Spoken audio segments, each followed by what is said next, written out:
Yeah. You know, John, the verse that I keep coming back to personally when I go through difficult times is a verse that where Jesus is honest about our condition. You know, other religions aren't like this. In some Eastern religions, suffering is an illusion. It's Maya. Yeah. Baloney. The suffering that my wife goes through every day is not an illusion. That is real. Right. She is suffering. Yeah. And yet Jesus said something that ministers so deeply to me. He said, I tell you these things so that in me you may have peace. In this world you will have trouble, but take courage. I have overcome the world. What's he saying there? He's saying, I can give you in the midst of your suffering the two things you need the most. I can give you peace for the present and courage for the future. And I love that because I think that's what I need. I need right now, I need God's peace. I need a supernatural infusion of the peace of God into my life when I'm suffering. And I need courage to look down the road. But I know that at the end of that road, when I close my eyes for the last time in this world, I open them in the presence of God for eternity in a place where there will be no more pain. And everything that I go through in this world will kind of fade into oblivion. I love the honesty of Jesus. He didn't paper it over. He didn't try to diminish it. He said, yes, in this world. Why? Because we live in a sin-stained world. Not only that, but he himself experienced this discipline. He was without sin. But Hebrews 5:8 says, but even though he was God's son, he learned to be obedient by means of his suffering. Think of that. I mean, if Jesus, the Son of God, learned to be obedient through his sufferings, what does that say about us?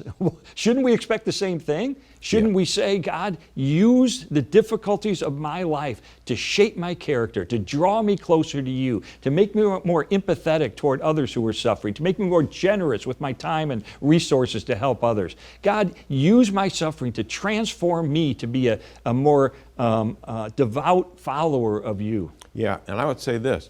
Let's say that your discipline gets rugged. Let's say it goes the way of Johnny Erickson Tada. You go into a wheelchair. Let's say it gets into a disease. All of us are going to get something because we're all going to die. Yeah. But I think of Jesus, the perfect Son of God, and when he was suffering and he knew he was going to the cross, he actually said to the Father, yeah, I've known the plan from eternity, but, you know, is there any way that we can get around this? Right. Is there any way that we could, I don't have to take this cup and drink it and take this suffering?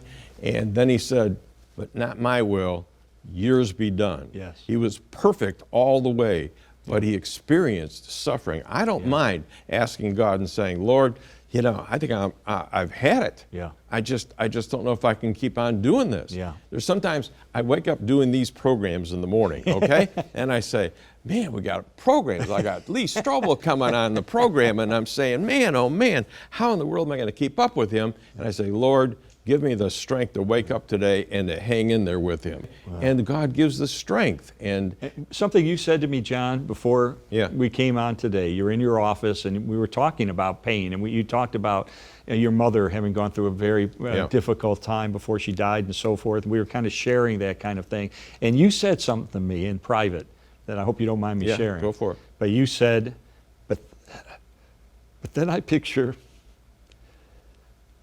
the nails in Jesus' hands. And I picture the blood flowing from those nails. And it puts everything into perspective. For me. And I thought, yeah, that is Jesus paid it all. He will heal us all ultimately. He will open the door of heaven for us. And sometimes we just got to go back to that picture of Jesus on the cross and say, you know what? I'm never going to suffer like that probably. And that doesn't diminish the suffering that I do have, but I'm going to never suffer like that. And he willingly did that. He willingly went to the cross. Why? Because he wants to spend eternity with me and with you and with our viewers. That's right.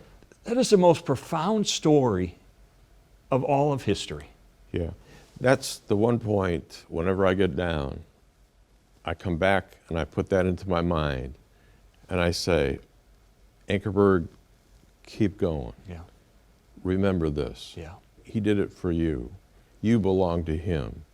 He hasn't left you. Yeah. He's got the Holy Spirit in your life, okay? Whatever you need next, He's going to be there with you. Yeah.